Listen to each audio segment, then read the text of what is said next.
کیا حضرت آدم کا ارادہ بھی کمزور پڑ گیا تھا جو شیطان انہیں بہکانے میں کامیاب ہو گیا؟ صاحب لیکن ایک سمپل لاجک یہ ہے کہ جو سپیریئر پاور ہے وہی ایک انفیریئر پاور کے اوپر اثر انداز ہو سکتی ہے، ایک انفیریئر پاور سپیریئر پاور کے اوپر اثر انداز نہیں ہو سکتی۔ اب اگر انسان اشرف المخلوقات ہے، ساری مخلوقات میں سب سے سپیریئر ہے، تو ایک انفیریئر مخلوق اس پر کس طرح اثر انداز ہو سکتی ہے؟ دونوں چیزیں غلط فہمی پر مبنی ہیں۔ پہلی بات تو یہ ہے کہ اشرف المخلوقات کی تعبیر قرآن کی تو نہیں ہے، شر کا خالق اللہ تعالیٰ نہیں ہے، ہرگز نہیں۔ شر تو انسان کے سوء انسان تو اللہ تعالیٰ کی مخلوق ہے نا، اس میں کیا شک ہے؟ تو پھر اس کا مطلب ہے انڈائریکٹلی اللہ تعالیٰ ہی شر کا خالق ہے؟ نہیں، یوں نہیں ہے۔ اس کی وجہ یہ ہے کہ یہ تب ہوتا اگر انسان کو اللہ تعالیٰ نے ایک روبوٹ کے طریقے پہ بنایا ہوتا، اس میں شر کرنے کی صلاحیت رکھ دی ہوتی اور وہ شر کرنے پہ مجبور ہوتا۔ شر کرنے کی ترغیب تو رکھی نا، ترغیب نہیں رکھی۔ سلامتی ہے ان آنکھوں پہ جو ہدایت پہ نظریں جمائے بیٹھی ہیں، ان کانوں پہ جو ذکر خیر کے منتظر رہتے ہیں، اور ان قدموں پہ جو ہدایت کی راہ پہ گامزن ہیں۔ کیا حضرت آدم کا ارادہ بھی کمزور پڑ گیا تھا جو شیطان انہیں بہکانے میں کامیاب ہو گیا؟ آدم ہی تھے، یعنی وہ کوئی الگ سے مخلوق تو نہیں تھے نا۔ اللہ تعالیٰ نے اس موقع پر ہمیں یہ بتایا کہ آدم کو کیا صلاحیتیں دی گئی ہیں۔ دیکھیے، پہلی بات اس سے یہ معلوم ہوئی کہ آدم کے پاس ارادہ بھی ہے اور اختیار بھی ہے۔ دوسری بات یہ معلوم ہوئی کہ اگر انسان اپنی فطرت کو صالح رکھے تو پھر اس کے بعد شیطان اس وقت تک اس کو نہیں بہکا سکتا جب تک کہ اس کے اپنے اندر کمزوری نہیں پیدا ہو جاتی۔ وہ کمزوری کیسے پیدا ہوتی ہے؟ وہ بعض اوقات کسی اچھے پہلو سے بھی پیدا ہو جاتی ہے۔ مثلا قرآن مجید نے یہ بتایا ہے کہ شیطان نے بار بار جس چیز کی ترغیب دی سیدنا آدم علیہ السلام کو، وہ چیز اپنی ذات میں کوئی بری چیز نہیں تھی۔ اس نے کہا کہ آپ اس درخت کا پھل اگر چکھیں گے تو اس سے آپ کو حیات جاوداں حاصل ہو جائے گی، ابدی زندگی حاصل ہو جائے گی، آپ اٹرنل لائف میں داخل ہو جائیں گے، ورنہ موت آپ کے سر کے اوپر منڈلا رہی ہے۔ اگر آپ نے اس درخت کا پھل نہیں چکھا تو اس کا نتیجہ آپ کے حق میں یہ نکلے گا کہ آپ موت کے حوالے کر دیے جائیں گے۔ تو انسان زندگی کا خواہاں ہے، حیات جاوداں چاہتا ہے۔ آپ یہ دیکھیے کہ قدیم ترین کہانیوں سے ہم آب حیات کی تلاش میں نکلے ہوئے ہیں۔ اگرچہ خضر بھی وہاں جا کے رہنمائی کرتا ہے یا نہیں کرتا، لیکن بہرحال نکل تو کھڑے ہوتے ہیں۔ تو شیطان نے بالکل یہی بات کہی۔ قرآن مجید میں الفاظ یہ ہے کہ کیا میں تمہیں ایک ایسی چیز کی طرف رہنمائی نہ کروں، الا ملک لا یبلا، ایک ایسی بادشاہی جو کبھی ختم نہیں ہوگی۔ اور یہی وجہ ہے کہ درخت کے بارے میں بھی یہ کہا کہ یہ ایک مجازی تعبیر تھی، ہمیشگی کا درخت۔ میں نے تو اس کو واضح کیا ہے اپنی تفسیر میں بھی کہ اصل میں شیطان نے کیا شیطان نے آ کر وہی جذبات بھڑکائے جو آج بھی ہمارے لیے سب سے بڑی لغزش کا باعث بنتے ہیں۔ یعنی انسان کے اندر ایک انانیت ہے، دوسرے جنس کے داعیات ہیں، اس نے ان دوسرے داعیات کو بھڑکا دیا، اور اس کا نتیجہ یہ نکلا کہ وہ معاملہ ہو گیا جس سے اصل میں نسل کی ابتدا ہوئی۔ اور یہ نسل کی ابتدا ہے جس کو اس نے اس طرح تعبیر کیا تھا کہ اگر آپ نے یہ کام نہیں کیا تو اس کے نتیجے میں تو موت آ جائے گی۔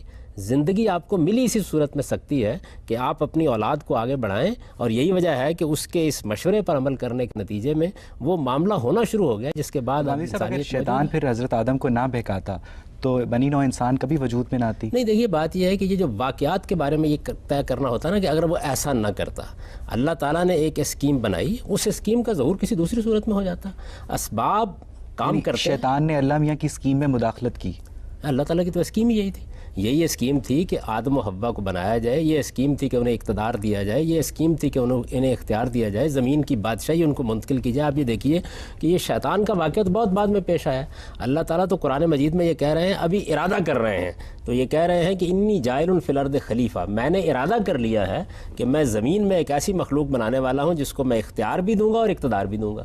تو اختیار اور اقتدار جہاں ہوگا وہاں اس کا استعمال بھی ہوگا۔ دیکھیے، لفظ اختیار اور لفظ اقتدار یہ چاہتا ہے کہ آپ کو اس کے استعمال کرنے کا حق دیا جائے۔ جب آپ اسے استعمال کریں گے، اچھا بھی کریں گے، برا بھی کریں گے، غلط بھی کریں گے، صحیح بھی کریں گے۔ تو انہوں نے اپنے اختیار کو استعمال کیا، اور اس اختیار کو استعمال کوئی غلط معنی میں نہیں کیا، یعنی ایک ایسی چیز کی ان کو ترغیب دی گئی جو اپنی ذات میں بالکل جائز چیز تھی، اس میں کوئی ممانعت نہیں تھی۔ وقتی طور پر اس کو روک کر کچھ سبق دینا پیش نظر تھا، اور وہ سبق حاصل ہو گیا۔ یعنی معلوم ہو گیا کہ سرکشی اور انانیت نہ ہو تو غلطی کرنے کے بعد بھی انسان خدا کی طرف رجوع کرتا ہے، اور اگر انسان خدا کی طرف رجوع کرے تو وہ بڑی سے بڑی غلطی کو بھی معاف کر دیتا ہے، اور معاف ہی نہیں کرتا بلکہ برگزیدہ کر کے پیغمبری کے منصب پر فائز کر دیتا ہے۔ ٹھیک، آپ پوچھیے۔ اگر آپ یہ کہہ رہے ہیں کہ شیطان ایک فارم آف بیہیویئر ہے رادر دین پرسونیفائڈ فارم، تو پھر ابلیس کا نام دے کے اس کو ایک پرسونیفائی کر کے تو ہمیں ایک ایکسکیوز دے دیا گیا ہے کہ ہم ڈارک سائڈ آف ہیومینٹی کو بلیم کر دیں شیطان کے اوپر۔ تو ہماری جو ایک ہر انسان میں ایک بہت پازیٹیو اور ایک بہت نیگیٹو سائڈ ہوتی ہے، it's the balance that matters. تو اگر ہمارا بیلنس خراب ہو جائے اور ہم نیگیٹو سائڈ پر چلے جائیں تو it's just very easy to say کہ مجھے تو شیطان نے بہکایا تھا۔ پہلی بات تو یہ بھی ہے کہ میں نے یہ نہیں کہا کہ یہ ایک رویے کا نام ہے. میں نے یہ کہا ہے کہ جس وقت یہ رویہ کوئی شخص اختیار کرتا ہے تو پھر اس شخص کے لیے یہ ایڈجیکٹو یا اس میں صفت استعمال کیا جاتا ہے. یعنی شیطنت تو ایک رویے کا نام ہے، لیکن اس کو کوئی اختیار کرے گا نا. انسان اختیار کرے گا، جنات بھی اختیار کر سکتے ہیں، اس لیے کہ ان کے پاس بھی ارادہ اور اختیار ہے. پھر دوسری بات میں نے آپ کی خدمت میں عرض کی ہے کہ اصل میں ابتدا ہم سے ہوتی ہے. یعنی کسی کو ہمارے اوپر اثر انداز ہونے کا حق نہیں دیا گیا جب تک ہم خود اس کے لیے موقع فراہم نہیں کر دیتے. ہمیں ارادہ اور اختیار دیا گیا ہے، ہم اس ارادے اور اختیار کو یا صحیح استعمال کرتے ہیں یا غلط استعمال کرتے ہیں. جب ہم اس کو غلط استعمال کرتے ہیں تو اس موقع کے اوپر پھر شیاطین جن کو بھی اور انسانوں کے اندر جو سرکش لوگ ہوتے ہیں ان کو بھی موقع مل جاتا ہے کہ وہ ہمیں ترغیب دیں. دیکھیے ایک آدمی کے اندر جرم کرنے کے داعیات پیدا ہوتے ہیں، پھر اس کے بعد کیا ہوتا ہے، کچھ لوگ جو گرد و پیش میں آپ ہی کی گرد و پیش میں موجود ہوتے ہیں ان کے اندر بھی وہ چیزیں موجود ہوتی ہیں، اس کے قریب ہونا شروع ہو جاتے ہیں. ایک ایسی صحبت وجود میں آتی ہے جس میں بعض اوقات وہ ڈاکے ڈالنے کا منصوبہ بنانا شروع کر دیتا ہے، چوری کرنے کا منصوبہ بنانا شروع کر دیتا ہے. اب یہ لوگ جو پہلے سے غلط راستہ اختیار کیے ہوئے تھے یہ کس شخص کا کردار ادا کر رہے ہوتے ہیں؟ شیطان کا کردار ادا کر رہے ہوتے ہیں. بالکل اسی طریقے سے جب وہ اپنے ارادے کو غلط استعمال کرتا ہے تو ایک موقع پر شیاطین جن بھی اس پر اثر انداز ہونا شروع ہو جاتے ہیں. پہلا انیشیٹو آپ لیتے ہیں، تحریک آپ کے اندر سے ہوتی ہے، فیصلہ آپ کرتے ہیں. انسان کا ارادہ و اختیار اتنی غیر معمولی قوت ہے کہ وہ نہ صرف یہ کہ تمام شیاطین پر اس کے ذریعے سے غلبہ پا سکتا ہے، بلکہ اگر وہ ابتدا نہ کرے تو کوئی شیطان اس پر اثر انداز بھی نہیں ہو سکتا. تو اصل میں پہلے تو ہم جو کچھ کرنا کرتے ہیں اور کسی کو آپ نہیں ٹھہرا سکتے اس معاملے میں مجرم. قرآن مجید نے دیکھیے کتنی خوبصورتی سے اس کو بیان کیا. قرآن مجید یہ کہتا ہے کہ وَمَن یَعْشُ عَن ذِکْرِ الرَّحْمَٰنِ نُقَیِّضْ لَهُ شَیْطَانًا فَهُوَ لَهُ قَرِینٌ. جو آدمی خدا کی یاد سے پہلے اپنے آپ کو غافل کر لیتا ہے، پہلے انسان یہ کام کرتا ہے. خدا کی یاد سے غافل کرنے کا مطلب یہ ہے کہ وہ سرکش ہو گیا ہے، وہ اپنے آپ کو خدا کا بندہ نہیں سمجھتا، وہ نہیں سمجھتا کہ مجھے کسی کے سامنے جواب دہ ہونا ہے. اب جب وہ انسانوں کی جان مال آبرو کے خلاف اٹھ کھڑا ہوتا ہے تو اس کے بعد وہ مرحلہ آتا ہے کہ ہم پھر کسی نہ کسی شیطان کو اس کے اوپر مسلط کر دیتے ہیں اور وہ پھر اس کا ساتھی بن کر ہمیشہ اس کا ساتھ دینے کے لیے تیار ہو جاتا ہے. یہ شیطان انسانوں میں سے بھی ہوتے ہیں، یہ شیطان جنات میں سے بھی ہوتے ہیں. تو اصل میں یہ بعد کا مرحلہ ہے، یعنی پہلے ہم ایک غلطی کرتے ہیں، اس کے بعد آ کر شیاطین ہم پر اثر انداز ہوتے ہیں. پہلے ہم غلط کام کے لیے باہر نکلتے ہیں، اس کے بعد بری صحبت ہم پر اثر انداز ہونا شروع ہو جاتی ہے. بالکل ایسے جیسے انسانوں سے آپ متاثر ہوتے ہیں اسی طرح آپ جنات سے بھی متاثر ہوتے ہیں. صاحب شیاطین جن مادی مخلوق ہیں، انسان بھی مادی مخلوق ہے، تو اس شیاطین جن انسان کو مابعد الطبیعتی طریقے سے کس طرح بہکا سکتے ہیں؟ میرا پوچھنے کا مطلب ہے ان کا میکانزم آف ایکشن کیا ہے؟ یہ تو ہم نہیں جانتے. اس کی وجہ یہ ہے کہ بے شمار ایسی مخلوقات ہیں کہ جن کے عمل کرنے کے طریقوں سے ہم واقف نہیں ہیں. لیکن دیکھیے موجودہ سائنس نے مادی علوم پر تحقیق کی تو معلوم ہوا کہ کتنی چیزیں ہیں جو ہمارے جینز میں سے، ہمارے باہر، ہمارے داخل میں سے، ہمارے خارج میں سے، اس مادی کائنات میں سے ہم پر اثر انداز ہو رہی ہیں. یعنی کتنی چیزیں ہیں. پھر ان چیزوں کو گرفت میں لے لیا گیا ہے. آپ یہ دیکھیے کہ آوازیں جن کو ہم سمجھتے تھے کہ تحریل ہو جاتی ہیں، ہمیں معلوم ہوا کہ محفوظ رہتی ہیں. ہم یہ خیال کرتے تھے کہ بہت سی چیزیں ایسی ہیں کہ جو ہمارے ساتھ ہی دفن ہو جائیں گی، معلوم ہوا کہ وہ خود کائنات کے نظام کے اندر نقش ہو جاتی ہیں. تو اس طرح بہت سی ایسی حقیقتیں ہیں جن کو ظاہر ہے کہ ہم بتدریج دریافت کرتے ہیں اور اپنے علوم میں بھی دریافت کر رہے ہیں. اب جنات کس طریقے سے کام کرتے ہیں، چند بڑی بڑی باتیں ان کے بارے میں بتا دی گئی ہیں کہ ان کی تخلیق مادے کی اس فارم سے ہوئی ہے جس کو ہم زیادہ سے زیادہ سمجھانے کے لیے انرجی سے تعبیر کر سکتے ہیں. یہ بتا دیا گیا ہے کہ وہ چونکہ ایک ایسی مخلوق ہے کہ جس کو آپ دیکھ نہیں سکتے، تو اس وجہ سے وہ آپ کے اوپر اثر انداز ہوتی ہے تو آپ کے شعور پر جا کر اثر انداز ہو جاتی ہے. اثر انداز کس وقت ہوتی ہے؟ جب آپ اثر انداز ہونے کا موقع فراہم کرتے ہیں. یہ بالکل ایسے سمجھیے آپ جیسے عام طور پر آپ کو پیرا سائیکالوجی کے لوگوں نے یہ بتایا ہوگا کہ اگر کوئی آدمی کسی کو ہپنوٹائز کرنا چاہے تو یہ ممکن نہیں ہے جب تک معمول خود اپنے آپ کو پیش نہ کر دے. یعنی اگر آپ مزاحمت کرنا شروع کر دیں، آپ یہ مزاحمت کرنا شروع کر دیں کہ آپ کو ہپنوٹائز نہیں ہونا، تو کوئی بڑے سے بڑا آدمی بھی آپ کو نہیں کر سکتا. تو اصل میں آپ کا ارادہ ہے جسے پہلے آپ کمزور کرتے ہیں یا وہ کمزور ہو جاتا ہے. جب کمزور کر لیتے ہیں یا کمزور ہو جاتا ہے پھر سب کے اثر انداز ہونے کا موقع مل جاتا ہے. میں اگر یہ فیصلہ کر لوں کہ مجھے کوئی بری صحبت اختیار نہیں کرنی، کسی برے انسان کی ترغیب پر توجہ نہیں دینی، کان نہیں دھرنے، کچھ بھی نہیں ہوگا. پہلے میرے اپنے اندر کمزوری پیدا ہوتی ہے، میں کچھ کشش برائی کی طرف محسوس کرتا ہوں، اس کے بعد اس برائی کے علمبردار جو سوسائٹی کے اندر موجود ہوتے ہیں وہ میرے قریب آنا شروع ہو جاتے ہیں. آپ نے اگر یہ دیکھنا ہو تو آپ اپنے سیاستدانوں کو دیکھ لیں. سب سے بہتر نمونے آپ کو وہاں ملیں گے. یعنی کس طریقے سے پہلے اقتدار کی ہوس پیدا ہوتی ہے, دولت کی ہوس پیدا ہوتی ہے, اس کے بعد قوم ملک اس کے مفادات پس پش ڈالنا شروع کر دیتے ہیں, پھر ان کے گرد و پیش وہ لوگ اکٹھے ہونا شروع ہوتے ہیں جو پہلے سے سرکشی اختیار کر چکے ہوتے ہیں, اور آپ دیکھتے ہیں کہ پھر ان کو بھی وہ اپنے ہی راستے کے اوپر چلانے میں کامیاب ہو جاتے ہیں. بالکل شیطان ایسے ہی کرتا ہے. صاحب لیکن ایک سمپل لاجک یہ ہے کہ جو سپیریئر پاور ہے وہی ایک انفیریئر پاور کے اوپر اثر انداز ہو سکتی ہے. ایک انفیریئر پاور سپیریئر پاور کے اوپر اثر انداز نہیں ہو سکتی. اب اگر انسان اشرف المخلوقات ہے, ساری مخلوقات میں سب سے سپیریئر ہے, تو ایک انفیریئر مخلوق اس پر کس طرح اثر انداز ہو سکتی ہے؟ دونوں چیزیں غلط فہمی پر مبنی ہیں. پہلی بات تو یہ ہے کہ اشرف المخلوقات کی تعبیر قرآن کی تو نہیں ہے. قرآن مجید تو یہ کہتا ہے کہ ہم نے بنی آدم کو فضلنا علی کثیر ممن خلقنا, اپنی بہت سی مخلوقات پر فضیلت دی ہے. یہ نہیں کہا کہ سب مخلوقات پر یعنی فضیلت انسان اشرف المخلوقات نہیں ہے. یہ تو قرآن نے نہیں کہا, یہ کسی صحیح حدیث میں بھی نہیں ہے. یہ تو اصل میں ایک محاورہ ہے جو لوگوں نے اختیار کر لیا. ہر مخلوق اپنے آپ کو اشرف المخلوقات سمجھتی ہے. انسان کو اللہ نے بڑا اعزاز دیا ہے, بڑا شرف دیا ہے. یہ کہا ہے کہ وَلَقَدْ كَرَّمْنَا بنی آدم, ہم نے بنی آدم کو بڑی تکریم عطا کی ہے اور بڑا شعور دے کر اس کو بھیجا ہے. لیکن یہ نہیں کہا کہ تمام مخلوقات میں برتری دی ہے. یہ کہا ہے عَلَىٰ كَثِيرٍ مِّمَّنْ خَلَقْنَا. دیکھیے بات یہ ہے کہ ہمارا معاملہ یہ ہے کہ بہت سی باتیں ہمارے ہم متس کے طور پر مشہور ہو جاتی ہیں, بہت سی باتیں ہم اوہام کے طور پر مان رہے ہوتے ہیں, بہت سی چیزیں ہم کہانیوں میں سن رہے ہوتے ہیں. ہم کبھی خدا کی کتاب کو کھول کر نہیں دیکھتے کہ وہ کسی حقیقت کو کیسے بیان کرتی ہے. تو قرآن نے تو یہ کہا ہے کہ عَلَىٰ كَثِيرٍ مِّمَّنْ خَلَقْنَا, ہم نے بہت سی مخلوقات پر انسان کو فضیلت دی ہے. ایک بات. دوسری بات یہ ہے کہ یہ بات ہی درست نہیں ہے کہ ایک برتر مخلوق کی صرف اثر انداز ہوگی. دیکھیے بات یہ ہے کہ تمام حیوانات کتنے کمتر ہیں, اس کے باوجود ہم پر اثر انداز ہو جاتے ہیں. بعض اوقات ہمیں مار تک ڈالتے ہیں, بعض اوقات ہم ان کے معاملے میں بالکل بے بس ہو جاتے ہیں. اگر کبھی تجربہ کرنا ہو تو ایک طرف انسان کی برتری دیکھیے کہ وہ شیر کو پنجرے میں قید کر لیتا ہے, دوسری طرف اس کی بے بسی دیکھیے کہ اگر جنگل میں کہیں سابقہ پیش آ جائے, کہیں جنگل میں سابقہ پیش آ جائے تو دیکھ لیجئے کس حالت کو پہنچ جاتا ہے. لیکن ابھی صاحب ہم جن کو پنجرے میں قید نہیں کر سکتے, ہم جانور کو تو کر لیں گے, جن کو کیسے کریں گے؟ میں آپ سے گزارش کر رہا ہوں, دیکھیے بات یہ ہے کہ کر سکتے ہیں یا نہیں کر سکتے, اس معاملے میں لوگ اپنے تجربات مختلف بیان کرتے ہیں. اور ایک وقت آپ نے دیکھا قرآن نے بھی یہ بیان کیا کہ اللہ تعالیٰ نے انہی جنات کو, جن کو آپ برتر مخلوق کہہ رہے ہیں, ان کو سیدنا سلیمان کی گرفت میں دے دیا تھا. وہ ان کے لیے کام کرتے تھے. یعنی قرآن مجید نے اس کی پوری تفصیل بیان کی ہے. پھر وہ واقعہ بیان کیا جس کے بعد جنات کو یہ معلوم ہوا کہ ان کے علم کے بھی حدود ہیں. وہ اتنا غیب کا علم نہیں رکھتا, اس لیے کہ سید سلیمان کی موت کے بارے میں وہ پہلے سے نہیں جان سکے کیا صورتحال ہوئی اور کیا نہیں ہوئی. تو یہ سارے معاملات پیش آتے رہتے ہیں. مختلف مخلوقات ایک دوسرے سے کام لیتی رہتی ہیں, ان کے کام آتی بھی رہتی ہیں. مثال کے طور پر دیکھیے نا کہ جنگ بدر کے بارے میں قرآن یہ بیان کرتا ہے کہ اس میں انسان لڑنے کے لیے اترے, لیکن ان کی مدد کے لیے ہم نے فرشتے ان کی پشت پر کھڑے کر دیے. تو وہاں دیکھیے کہ ایک بڑی برتر مخلوق جو فرشتے ہیں, جو جنات سے بھی زیادہ برتر ہے اپنی خلقت کے لحاظ سے, وہ انسان کی مدد, تائید اور اس کی رہنمائی کے لیے. لیکن صاحب اگر جنگ بدر میں فرشتے کھڑے کر دیے تو پھر جنگ احد میں کیوں نہیں کیے؟ یہ بات یہ ہے کہ اللہ تعالیٰ کا ایک قانون ہے مدد کرنے کا. وہ مدد کرنے کا قانون یہ ہے کہ جب آپ کسی اللہ تعالیٰ کے کام کے لیے میدان میں اترتے ہیں تو آپ کو کوئی غلطی نہیں کرنی.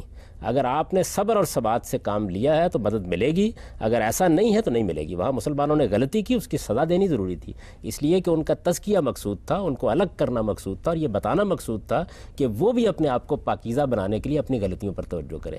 تو اللہ کے قانون کو سمجھنا چاہیے.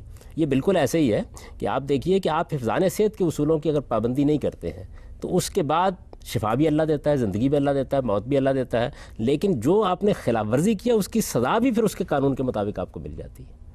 تو یہی معاملہ اس وقت ہوا جنگ احد میں. تو آپ جانتے ہیں کہ رسالت میں آپ صلی اللہ علیہ وسلم نے جو ایک جنگی تدبیر بتائی تھی, مسلمانوں کے ایک حصے نے اس کی خلاف ورزی کی. جب خلاف ورزی کی تو اللہ تعالیٰ اس پر تبصرہ کرتے ہیں سورہ آل عمران میں, اور یہ کہتے ہیں کہ یہ مقصد تھا تاکہ معلوم ہو جائے کہ تم میں سے کون پیغمبر کے ساتھ کھڑا ہے حقیقی معنی میں اور کون نہیں کھڑا ہے. تو چونکہ دنیا آزمائش اور امتحان کے اصول پر بنی ہے, اس وجہ سے یہاں یہ تو نہیں ہو سکتا کہ ایک ہی معاملہ کیا جائے. انسان جو رویہ اختیار کریں گے اس کے لحاظ سے ان کے ساتھ معاملہ کیا جائے. ٹھیک, آپ پوچھیں.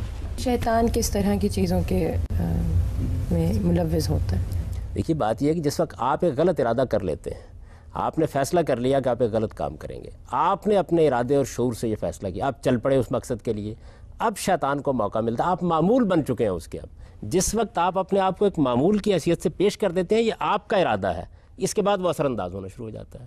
تو جب آپ اپنے آپ کو کسی برائی کے حوالے کر دیتے ہیں, اس کے بعد پھر شیاطین جن بھی اثر انداز ہوتے ہیں اور شیاطین انس بھی اثر انداز ہوتے ہیں. آپ کے گھر میں جو ٹیلی ویژن رکھا ہوا ہے وہ اپنے اندر ریسیو کرنے کی صلاحیت رکھتا ہے, تبھی یہ ممکن ہوتا ہے کہ جو کچھ ٹیلی ویژن اسٹیشن میں ہو رہا ہے وہ اپنے گھر میں آپ دیکھ سکیں.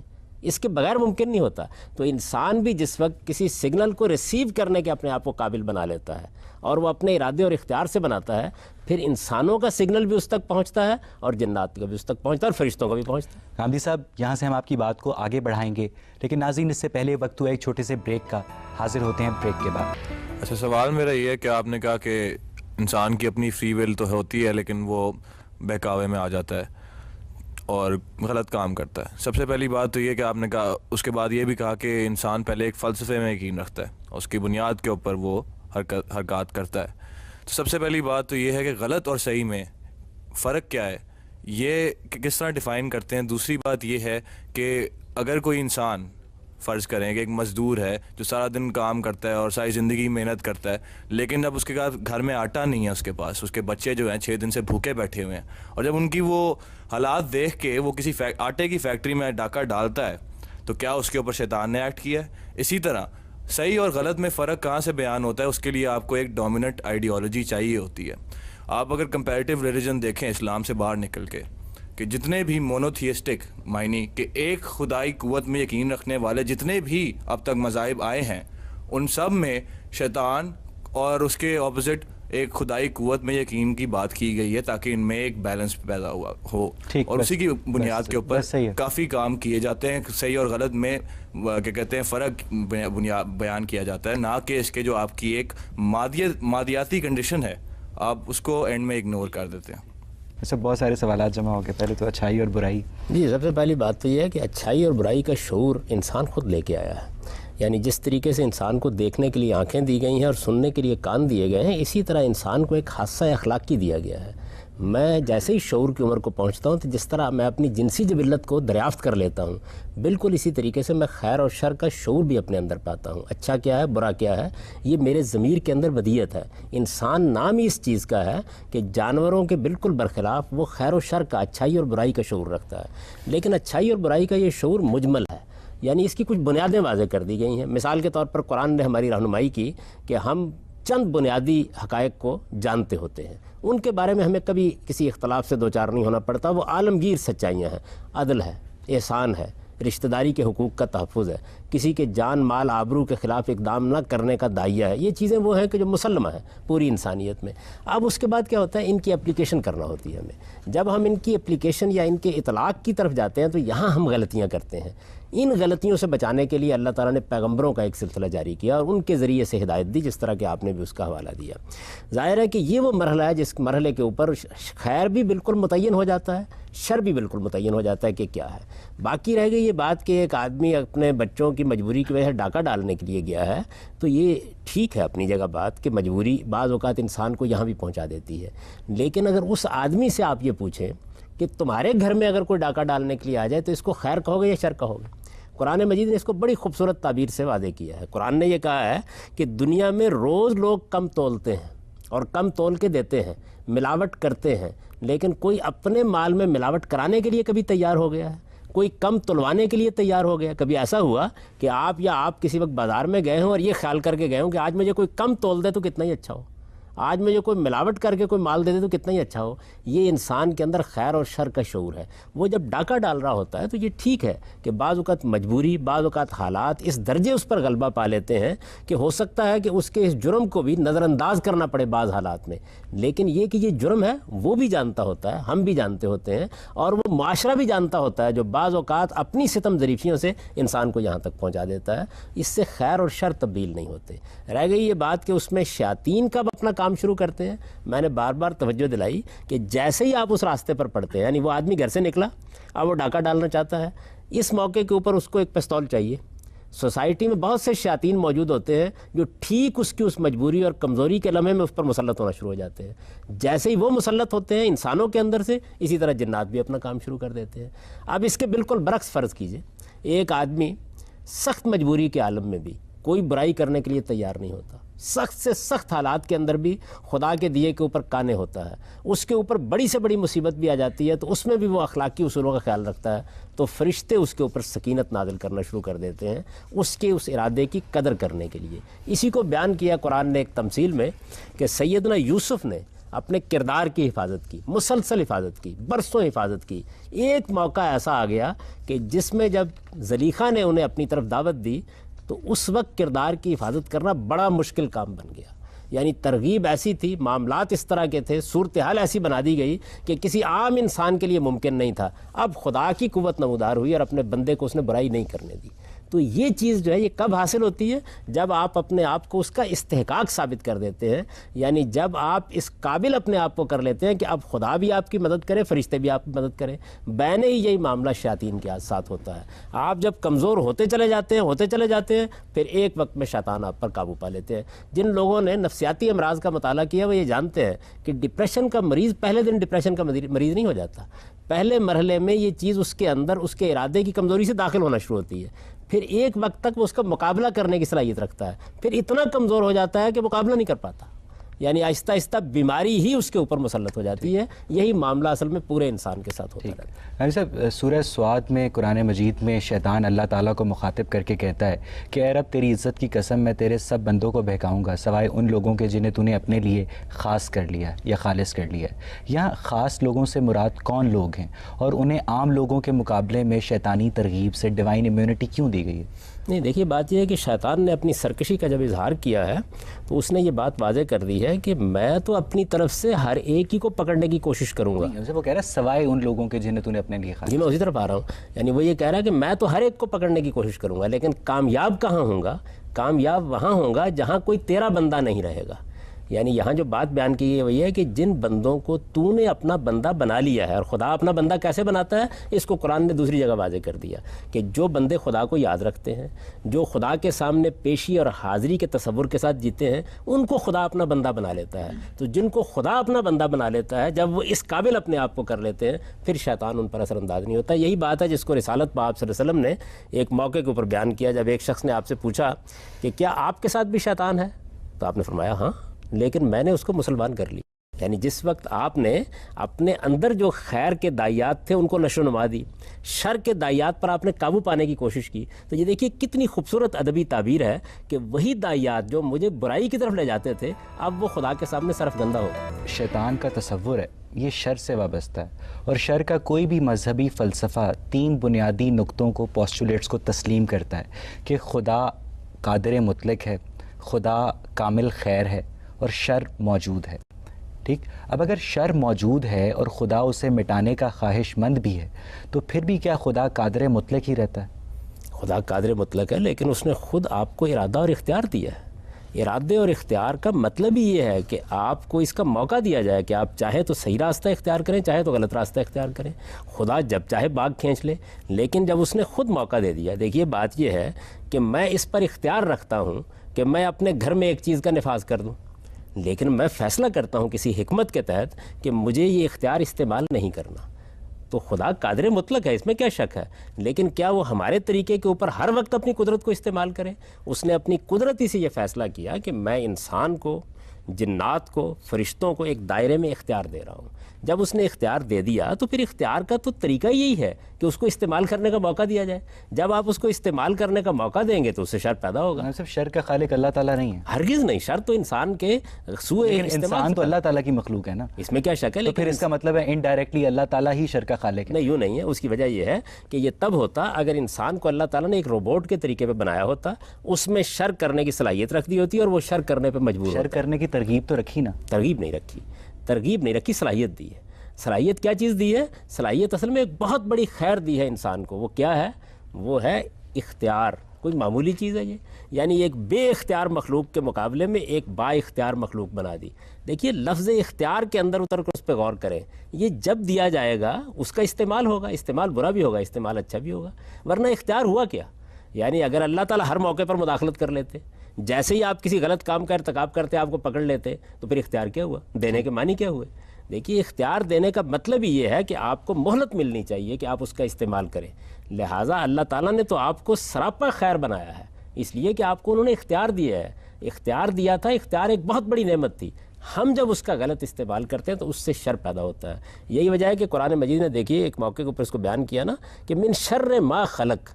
یعنی یہ نہیں کہا کہ خدا شر کو پیدا کرتا ہے، یہ کہا کہ خدا نے جو مخلوقات پیدا کی ہیں ان سے شر وجود میں آ جاتا ہے. اس لیے کہ ان کو اس نے اختیار دیا ہوتا ہے، وہ اختیار کا غلط استعمال کر دیتی ہیں. اب یا تو آپ اختیار چھین لیں، ایک ہی صورت ہو سکتی ہے، اختیار دیں گے تو پھر آپ کو شر کے وجود کو ایک محدود مدت تک گوارا کرنا پڑے. ایسا قرآن مجید میں آتا ہے کہ قابیل نے حابیل کو قتل کیا شیطان کے بہکاوے میں آ کے، نہیں، نفس کے بہکاوے میں.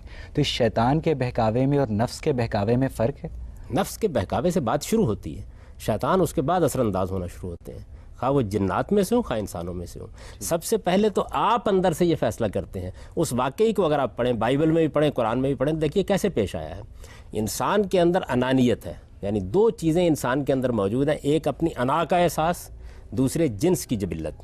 اب وہاں ہوا کیا ہے، اس نے آ کے خدا کے حضور میں قربانی پیش کی ہے، اس کی قربانی قبول نہیں کی گئی، اس سے اس کی انا پر چوٹ پڑی ہے. اب بجائے اس کے کہ وہ اس پر غور کرتا کہ قربانی کیوں قبول نہیں کی گئی، اللہ تعالیٰ مجھ سے کیوں ناراض ہے، میرے اندر کیا خرابی ہے. جس کی قربانی قبول کی گئی اس کے معاملے میں وہ حسد میں مبتلا ہوا اور اس نے اس کو قتل کر دیا، اپنے ہی بھائی کو. تو یہ جو اس نے کیا ہے اس میں شیطان تو بعد میں داخل ہوگا. وہ حسد تو عورت کی وجہ سے تھا.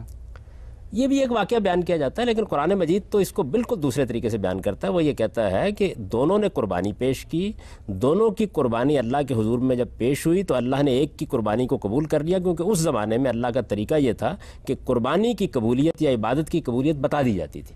تو جیسے یہ بتایا گیا تو فوراً بعد وہ اشتعال میں آ گیا، اور اشتعال میں آ کے ایک دن اس نے منصوبہ بندی کر کے اپنے بھائی کو قتل کر دیا. یہ عورت کا قصہ جو ہے یہ کہانیوں میں ہے، قرآن مجید نے اس کو بیان نہیں کیا. ٹھیک، آپ پوچھیے. سر میرے خیال سے سر اس کے ایک کازیشن جو ہے، اس کے جو پیچھے کیوس ہے، میں نہیں سمجھتا کہ سر میں جو کام کر رہا ہوتا ہوں ڈیلیبریٹلی برا کام میں خود کر رہا ہوتا ہوں. میں نے کبھی فیل نہیں کیا اس کو سر، شیطان یہ جو بیٹا ہے میں سر. تو اس کے حوالے سے آپ کیا کہہ سکتے ہیں؟ یہ بات یہ کہ ابتدا تو آپ ہی کرتے ہیں نا، فلسفیانہ لحاظ سے اگر آپ دیکھیں تو ابتدا تو انسان ہی کرتا ہے. لیکن آپ نے کبھی نہیں دیکھا، آپ نے بارہا دیکھا ہوگا کہ آپ نے غلط کام کرنے کا ارادہ کیا، آپ کے دوستوں میں، آپ کے احباب میں بہت سے آپ پر اثر انداز ہونے شروع ہو گئے. میں تو بار بار توجہ دلا رہا ہوں کہ آپ شیطان کو جناتی میں کیوں تلاش کر رہے ہیں، وہ انسانوں میں بھی ہوتے ہیں. یعنی وہ جو خارج کی قوتیں آپ پر اثر انداز ہوتی ہیں، کیا آپ پر کبھی اثر انداز نہیں ہوئی؟ ہم سب پر اثر انداز ہوتی ہیں. پہلا ارادہ ہم کرتے ہیں، جب ہم ارادہ کر لیتے ہیں تو ہمارے گرد و پیش میں انسان پائے جاتے ہیں. یہ دیکھیے انہی انسانوں کے اندر سے بہت سے لوگ ہیں جن کی صحبت ہمیں بالکل غلط راستے پر لے جاتی ہے. تو یہ کیسے آپ فلسفیانہ طور پر کہتے ہیں، یہ تجربے اور مشاہدے کے خلاف ہے. ابتدا آپ کرتے ہیں، یعنی یہ نہیں ہو سکتا کہ کوئی آدمی آپ کی ابتدا کے بغیر، آپ کے انیشیٹو کے بغیر، آپ کے ارادے کے بغیر آپ کو کسی غلط سمت میں لے جائے. لیکن کتنے دوست ہیں، کتنے احباب ہیں. ابھی میں نے آپ کو مثال دی کہ آپ دیکھیے کہ ایک سیاستدان کے گرد جو خوشامدی جمع ہو جاتے ہیں، بعض وقت قوموں کو تباہ کروا ڈالتے ہیں اس کے نتیجے میں. لیکن وہ پہلے اپنے آپ کو خود غلط راستے پر ڈالتا ہے. مذہب کو چھوڑ دیجیے آپ، یہ تو عام مشاہدے اور تجربے کی بات ہے کہ انسان بڑا کمزور واقع ہوا ہے. جب وہ اپنے ارادے کو کمزور کر لیتا ہے تو بعض اوقات اس کے دوست اس پر اثر انداز ہوتے ہیں، احباب اثر. اس وقت دیکھیے آپ اپنی نئی نسلوں کا مطالعہ کر کے دیکھیں، ان کے اوپر کیا صرف ان کا باطن اثر انداز ہوتا ہے؟ ان پر ٹیلی ویژن اثر انداز ہو رہا ہے، ان پر ریڈیو اثر انداز ہو رہا ہے، ان پر مواصلات کے ذرائع اثر انداز ہو رہے ہیں، ان کے اوپر بیرونی تہذیب اثر انداز ہو رہی ہے. ہر چیز، میں کسی اچھے اور برے کی پہلو کی بات نہیں کر رہا، اثر انداز ہو رہے ہیں. کہ آپ کا خیال یہ ہے کہ جو میڈیا آپ کے بیڈ روم میں پہنچ گیا ہے وہ اثر انداز نہیں ہو رہا؟ تو اس وجہ سے یہ بات کہ انسان اپنے اندر سے خرابی کی ابتدا کرتا ہے، یہ تو بالکل ٹھیک ہے. اس کے بعد کچھ قدم چلتا بھی خود ہے، یہ بھی بالکل ٹھیک ہے. لیکن پھر باہر کی محرکات اور چیزیں بھی فوری طور پر اثر انداز ہونا شروع ہوتی ہیں. کہ جو کاز ہم خود پیدا کر رہے ہیں سر، اس کے ایفیکٹس ہمارے کازز کی وجہ سے. جی ظاہر بات ہے، میں نے تو بار بار اسی طرح توجہ دلائی. کس طرح وہ نتھی کر سکتے ہیں سر؟ یہ بات ہے، آپ کیوں نتھی کریں؟ اپنے آپ ہی کو مجرم ٹھہرانا چاہیے. یہ تو ہم مطالعہ کر رہے ہیں اس بات کا کہ جس وقت میں نے اپنے آپ کو غلط کر لیا، غلط راستے پر ڈال لیا، اس کے بعد وہ کیا چیزیں جو باہر سے اثر انداز ہوں گی. پھر یہ باہر سے جو چیزیں اثر انداز ہوتی ہیں یہ بھی زیادہ سے زیادہ کیا کرتی ہیں، یہ آپ کا ہاتھ پکڑ کر آپ کو غلط راستے پر نہیں لے جاتی، یہ زیادہ سے زیادہ آپ کے دل میں وسوسہ ڈالتی ہیں. یعنی ایک برا دوست کیا کرے گا؟ آپ کو ترغیب دے گا نا، بات کرے گا، دلائل دے گا، قبول تو آپ نے کرنا ہوتا ہے. تو آخر تک انسان ہی کر رہا ہوتا ہے جو کچھ اس نے کرنا ہے. لیکن یہ بات کہ اثر انداز ہوتی ہیں دوسری چیزیں. یعنی میری بات کا یہ مطلب نہیں ہے کہ آپ شیطان پر یا کسی دوست پر ذمہ داری ڈال کے فارغ ہو جائیں. نہیں، ارادہ تو آپ نے کیا، اپنے اختیار کو استعمال کیا، لیکن گرد و پیش کے اندر سے جو چیزیں مؤثر ہو رہی ہیں ان کا آپ کیسے انکار کر سکتے ہیں؟ تو ظاہری بات ہے سر، جو کنسیکوینسز نکل رہے ہیں سر، اس کے تحت ہم نے اپنے سیکوینسز تو مرتب کرنے ہیں سر. جو نتائج نکل رہے ہیں وہ تو آپ اس کے ذمہ دار ہیں، اس لیے کہ ابتدا آپ نے کی اور مسلسل اپنے ارادے کو غلط بھی آپ نے استعمال کیا. ترغیب دوسرے نے دی، آپ نے اس کو قبول کیا.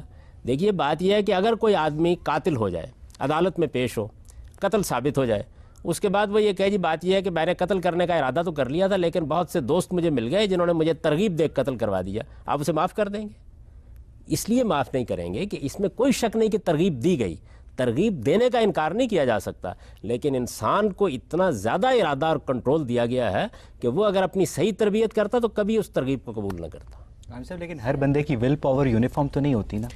اتنی ضرور ہوتی ہے کہ وہ اس طرح کی ترغیبات کا مقابلہ کر سکے, لیکن جس طرح آپ باقی ساری صلاحیتوں کو پالش کرتے ہیں نا, مثال کے طور پر ایک آدمی مصور پیدا کیا گیا, ایک آدمی شاعر پیدا کیا گیا, صلاحیت تو اللہ نے دے دی, لیکن صلاحیت کو پالش کرنا, اس کو نشو و نما دینا, یہ تو انسان کا کام ہے. ارادے کا معاملہ بھی یہی ہے, ارادہ ایک صلاحیت ہے جو آپ کے اندر دی گئی ہے, اس ارادے کو مضبوط بنانا, محکم کرنا, یہ آپ کا کام ہے. غریب آدمی اور امیر آدمی کی ول پاور سیم ہوتی ہے؟ بعض اوقات غریب آدمی کی زیادہ ہوتی ہے.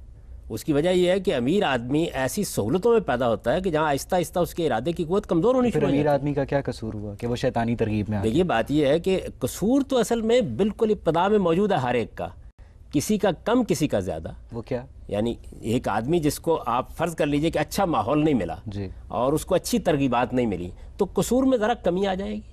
اس کے لحاظ سے اللہ بھی معاملہ کرتا ہے, انسان بھی معاملہ کرتے ہیں, لیکن جو بنیادی ارادہ ہے وہ آپ ہی کا ہے. یعنی وہ امیر آدمی بھی کہ جس کے ارادے پر بے شمار چیزیں اثر انداز ہو گئی ہیں, وہ غریب آدمی جس کے ارادے پر بے شمار چیزیں اثر انداز ہو گئی ہیں, اثر انداز ہوئی ہیں. اگر وہ ان کو اثر انداز نہ ہونے دیتا تو اس کے اندر اتنی قوت, اتنی صلاحیت موجود تھی. لیکن جیسے کہ ایک صاحب نے یہاں سوال کیا تھا, اگر وہ اس درجے میں کمزور ہو چکا ہے کہ جس کو آپ کہتے ہیں کہ آپ اس کے اندر ایک بیماری کسی کیفیت ہے, مریض ہو چکا ہے, تو آپ دنیا میں بھی معاف کرتے ہیں. آپ دیکھیے عدالت بھی اس وقت کہتی ہے کہ نفسیاتی مریض ہے تو اس کے معاملے میں اب سختی سے کام نہیں لیا جائے. یہی معاملہ خدا بھی کرتا ہے.